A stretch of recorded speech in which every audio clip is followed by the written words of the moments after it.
이사야서 3장의 말씀 살펴가는 새벽입니다.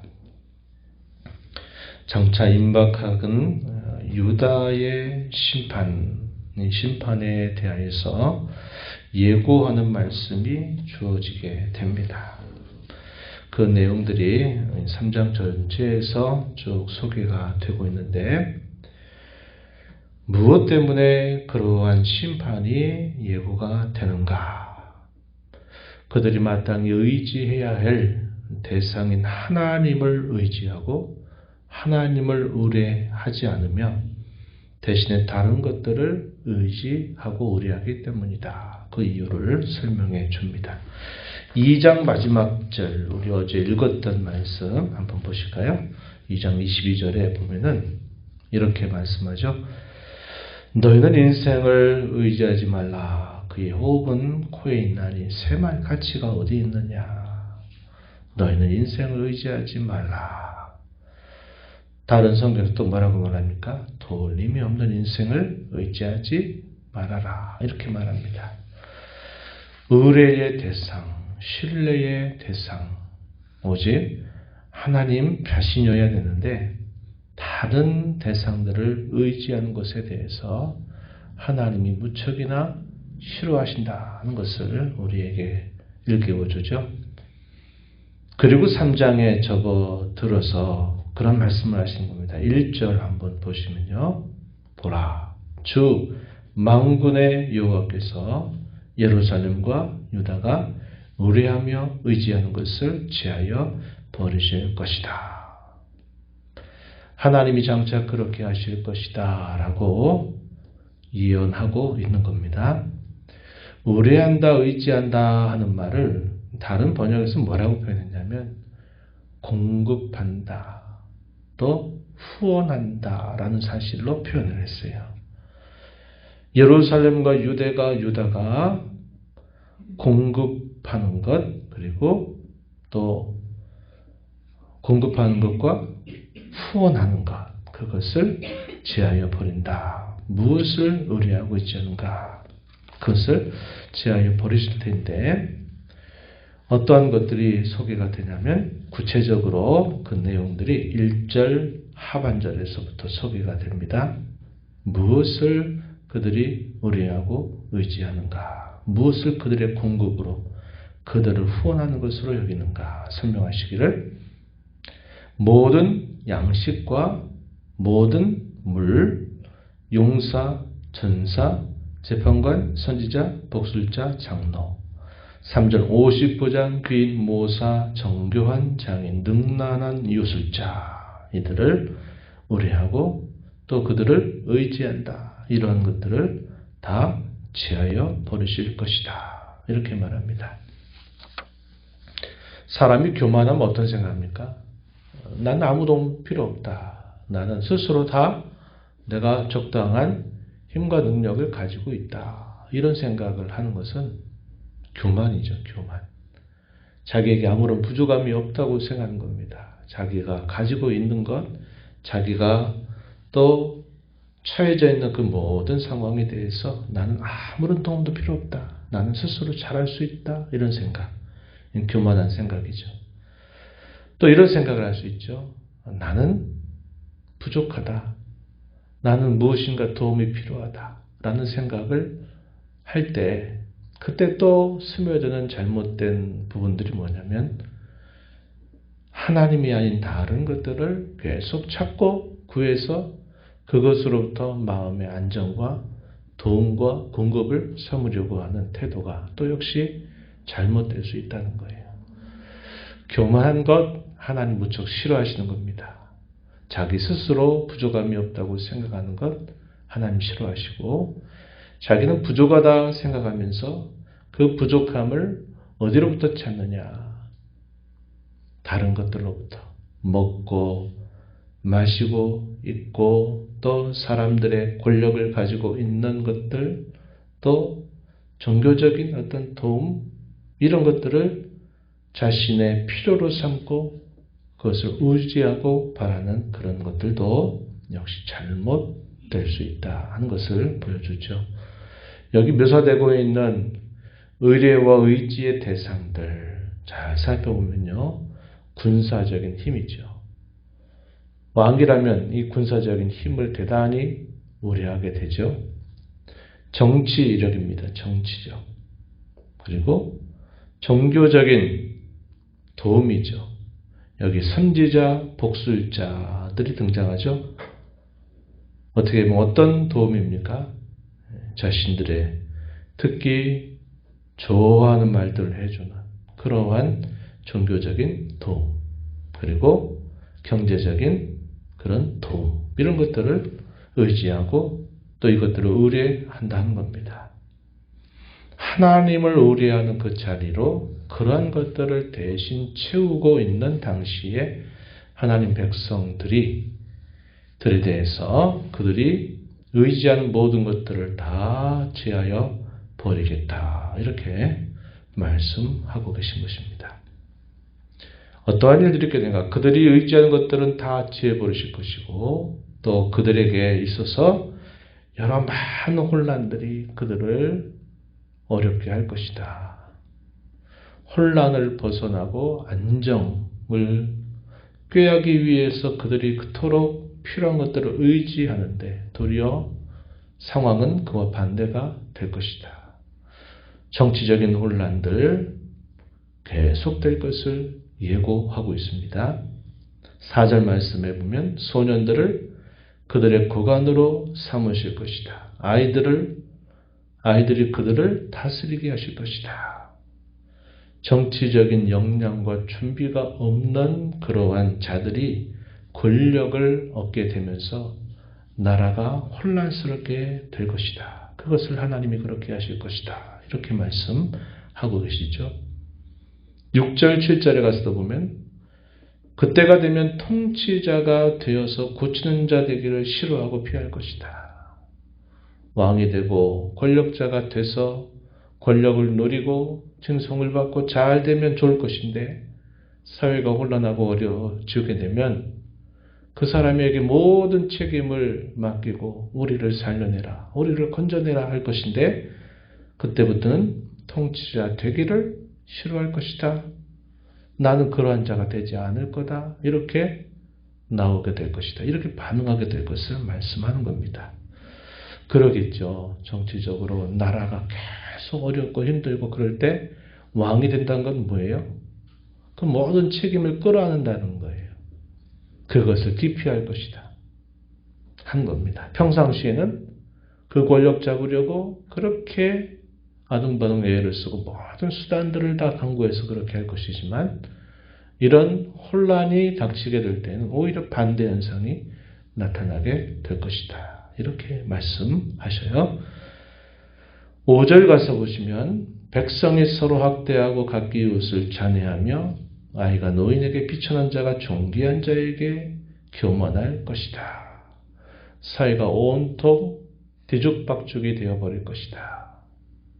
질서와 평화가 오히려 반대로 혼란이 가중되는 그런 일들이 따라오게 될 것이다. 이렇게 말합니다.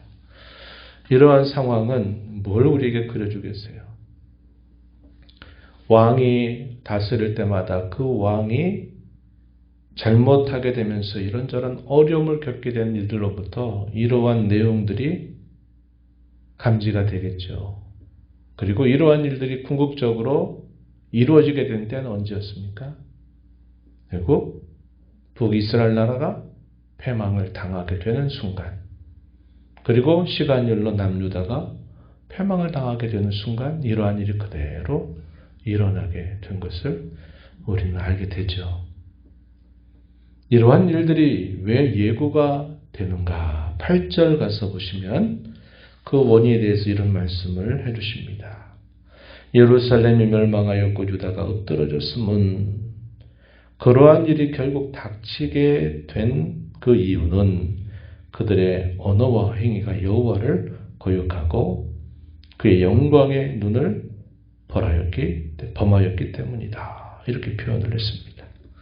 하나님의 영광을 가려버리고 그들의 말과 행실이 여호와를 거역한 결과 그런 일이 임하게 됨을 보게 될 것이다. 이렇게 말씀을 하시는 겁니다.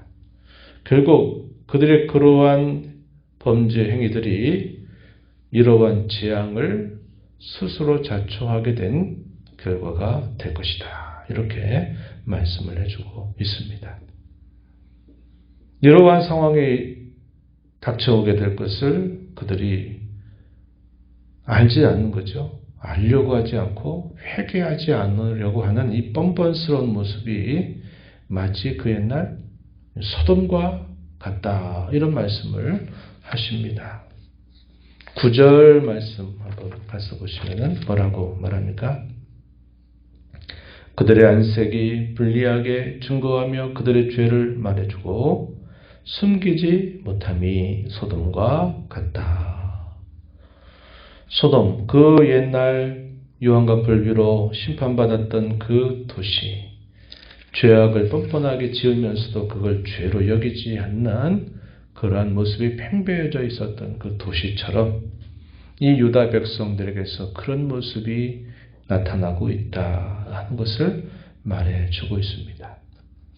하나님은 그들에게 먼저 지도자들을 향해서 먼저 그들을 신문하시는 말씀이 나타나는데요. 13절부터 15절입니다. 여호와께서 변론하러 일어나시며 백성들을 심판하려고 서신다.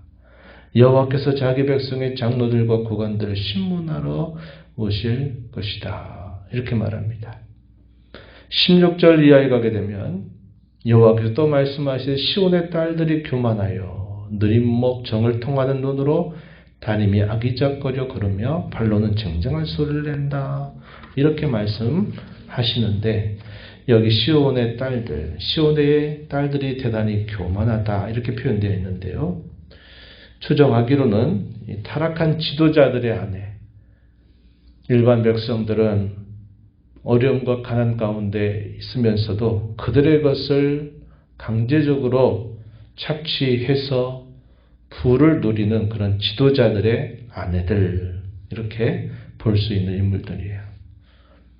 온갖 장식으로 온갖 화려함을 꾸며대고 있다는 겁니다. 그런데 그런 것들을 하나님은 어떻게 하시겠다고 말씀합니까? 다 그것을 제하여 버리실 것이다 라고 말씀하시는 내용이 16절부터 26절까지 소개가 됩니다. 24절 한번 보세요. 그때에 썩은 냄새가 향기를 대신하고 노끈이 띠를 대신하고 대머리가 숱한 머리털을 대신하고 굵은 배옷이 화려한 옷을 대신하고 수치스러운 흔적의 아름다움을 대신할 것이다. 장정은 칼에 용사는 전란에 망할 것이고 성문은 슬퍼하며 곡할 것이고 시온은 황폐하여 땅에 앉을 것이다. 이렇게 말합니다.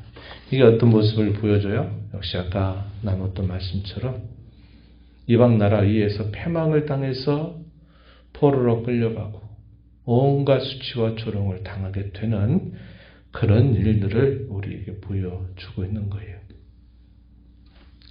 우리가 이사야 말씀을 시작하면서 언제 이사야 선지자가 부름받았다고 우리가 살펴봤냐면 우시야 왕 때 그가 죽게 된 그때에 그가 선지자로 부름받아서 50년 넘는 세월 동안 계속 선지자 활동을 하게 되는데 유다의 말기 가까운 시간까지 740년으로부터 히스기야 왕이 다스림이 끝난 680여 년, 주전 680여 년 그때까지 그가 활동을 하게 돼요. 계속 기울어져 가는 그 유다의 모습을 보게 되는 겁니다. 그러다가 결국 히스기야 왕이 떠나고 나서 급격하게 쇠락하게 되면서 결국 이러한 예고들이 실제로 일어나게 되는 일이 찾아오게 되었음을 우리는 알게 되죠. 왜 그랬습니까? 하나님을 공급자로, 하나님을 후원자로, 다시 말해서 하나님을 의뢰할 대상으로, 하나님을 의지할 대상으로 여기지 않고 다른 것들로 온갖 그 자리를 대신하는 일들을 하면서도 그것이 잘못인지를 깨닫지 못하는 당시의 백성들의 그런 모습이 결국 이러한 화를 부르게 되었음을 우리가 보게 됩니다. 하나님은 언제나 저와 여러분의 공급자가 되시고 후원자가 되시는 분이십니다. 우리의 의뢰의 대상이요, 우리의 의지의 대상이 되신다는 겁니다. 하나님 외에 우리가 다른 것들을 의뢰하고 바라보게 될 때 그 의지할 대상을 하나님이 제해버리시는 일들이 분명히 있게 돼요. 왜 그렇습니까? 하나님의 백성은 그분을 의뢰하고 의지한 것으로 사는 백성들임을 분명하게 보여주시기 위함이다 하는 겁니다. 오늘 우리가 살고 있는 이 시대가 유다의 이런 영적인 어둠 속에 헤매이는 그런 시대의 모습을 본받지 않도록 우리 자신들을 잘 살피고 또 앞서서 또 수고하고 이끌어간 그런 종들이 잘 올바르게 인도해 가는 그러한 교회 또 그러한 사회 그러한 나라가 되도록 우리 함께 기도하고 하나님만이 우리의 진정한 의뢰와 의지의 대상임을 언제나 고백하며 하나님으로 만족하며 살아가는 저와 여러분 되기를 진심으로 바랍니다. 하나님 아버지, 이 새벽에도 저희들을 깨워주셔서 아버지 앞에 저희들을 불러주신 것 감사합니다. 하나님만이 우리의 의뢰와 의지의 대상임을 다시 한번 저에게 일깨워 주신 대로 저희가 스스로 교만해서 아무 도움도 필요 없다고 생각하며 살게 되거나 우린 도움이 필요한 사람인데 이 도움을 하나님으로 여기지 않고 다른 먹고 사는 것, 다른 권력, 힘, 다른 정치나 또 군사나 경제 이런 것들을 의뢰하고 바라게 될 때 하나님은 이 모든 것들을 제하여 버리실 것을 말씀하십니다. 오직 하나님만이 우리가 의지하고 신뢰할 대상으로 말씀해 주시오매 이 말씀을 저희 마음에 새겨서 하나님을 언제나 의지하고 신뢰하고 바라는 자로 살아가는 저희들이 되도록 인도하여 주옵소서. 은혜의 보좌 앞에 나와 아버지 은혜를 구하는 모든 심령들의 간구를 귀기로 주시고 응답하시기를 바라며 예수님 이름으로 기도하옵나이다. 아멘.